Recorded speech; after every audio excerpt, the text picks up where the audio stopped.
3. मेरो bag big dump एकदमै ठुलो आफ्नो आफूसँग पुरै घर लिएर हिँडेको जस्तो छ के छ भनेर हेर्ने नुमाको फरमाइसमा के छ अरे मेरो ब्यागमा यति ठुलो ब्यागमा सो सबभन्दा पहिला त मेरो ब्यागभित्र ब्याग छ यो चाहिँ मैले पोखरामा लिएको मलाई एउटा सभरिङ जस्तो मलाई एकजना चिन्ने साथीले दिनुभएको यसमा मेरो फोन हुन्छ अनि यसमा मेरो मास्क छ अनि अलिकति केही पैसाहरू छ मसँग सिक्का पनि छ थोरै पैसा छ सिक्का छ अलिअलि अब त्यस पछाडि सबभन्दा ठुलो मेरो ब्यागमा भनेको ल्यापटप यो त सँगसँगै लिएर हिँड्नुपर्छ आफू कहीँ लड्न लाग्यो भने सबभन्दा पहिला मान्छेले आफूलाई नबचाइकन पहिला यसलाई बचाउनुपर्छ किनभने यो अफिसको भयो अर्को सामान यसमा मेरो डायरी छ डायरीमा अब विभिन्न मेरो इम्पोर्टेन्ट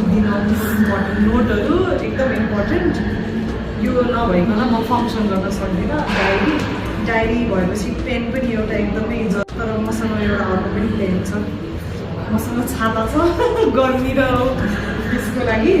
पानी पर्ने मौसमको लागि मसँग यो तातो पानी म पिउँछु गर्मी भए पनि म तातो पानी पिउँछु मेरो राज है त म चिसो पानी पिउन सक्दिनँ अर्को ल्यापटप भएपछि चार्जर पनि छ है चार्जर ल्यापटपको त्यसपछि यो किन छ थाहा छैन यो मेरो सर्टको मेरो पेट बाँध्ने होइन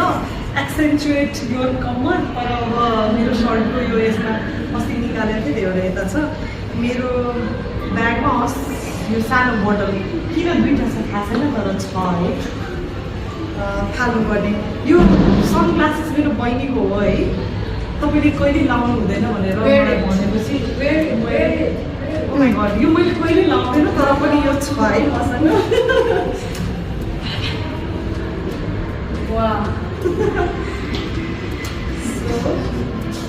मैले अस्ति रुमाल पेन एउटा पेन काम गरेन भने के गर्ने युनिक पेन्स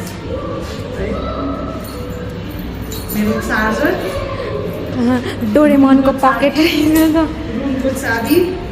यसमा पहिलाको मेरो पर्स हो मेरो मम्मीले दिनुभएको भएर यो जति पुरानो भन्छ यसमा म फाल्दिनँ अनि यसमा मेरो मम्मीको फोटो छ अनि मेरो बच्चा बेलाको फोटो छ अनि मेरो बहिनीको फोटो छ अब यस्तो क्यालेन्डरहरूमा भएको भए चाहिँ मैले राखेको थिएँ